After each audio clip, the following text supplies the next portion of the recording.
সুপরিকল্পিতভাবে এদেশের শিশু কিশোরদেরকে ধ্বংস করে দেওয়া হচ্ছে, কি ন্যাক্কারজনক, কি ঘৃণিতভাবে এদেশের শিশু কিশোরদেরকে ধ্বংস করে দেওয়া হচ্ছে, যেন কোন শিশু কিশোর স্কুলে যেতে সাহস না পায়, খেলার মাঠে যেতে সাহস না পায়, এমনকি ধর্মচর্চার ক্ষেত্রেও তারা যেন না যেতে পারে, তারা যেন কালের গহ্বরে হারিয়ে যায়।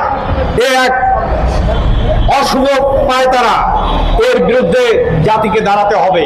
আমরা খেলাঘর তার যতটুকু শক্তি আছে ঘোষণা করছি, আপনারা আসুন, সারা দেশের যত সুশীল সমাজ আছেন, যত বিবেকবান মানুষ আছেন, মানবতাবাদী আছেন, তারা জেগে তুলুন।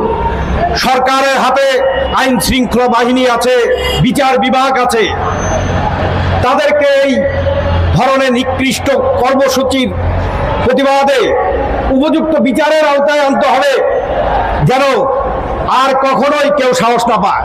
আমরা কিন্তু তা দেখছি না, একটার পর একটা ঘটনা ঘটে যাচ্ছে, একটার পর একটা নৃশংস, মায়ের বুক খালি হচ্ছে। কোথায় কোথায় সেই বিচার? রাষ্ট্র নিশ্চুপ, আমাদেরকে কোথায় নিয়ে যাচ্ছে?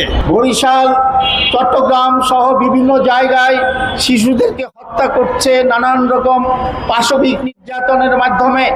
এই ঘটনা একটি সভ্য সমাজে চলতে দেওয়া যায় না। এরকম ঘটনা আমাদের এই বাংলাদেশের বাঙালিদের মধ্যে এরকম হবে, সেই জিনিসটা মেনে নেওয়া যায় না। আজকে এই ঘটনাগুলো শুনে বিভিন্ন টেলিভিশন পত্রিকার মাধ্যমে দেখেন, আপনার আমার সকল পরিবারেই শিশু রয়েছে, শিশুরা আজকে আতঙ্কিত, শিশুরা আজকে বিক্ষুব্ধ, শিশুরা আজকে দুঃখিত। তারা এই দুঃখময় অবস্থায় শিশুদের যে মানসিক বিকাশ সেটা কিন্তু বাধাগ্রস্ত হচ্ছে।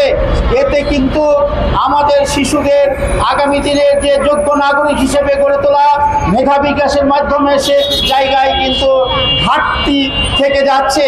এই কথাগুলো আমাদের সমাজকে বুঝতে হবে, আমাদের সকলকে বুঝতে হবে।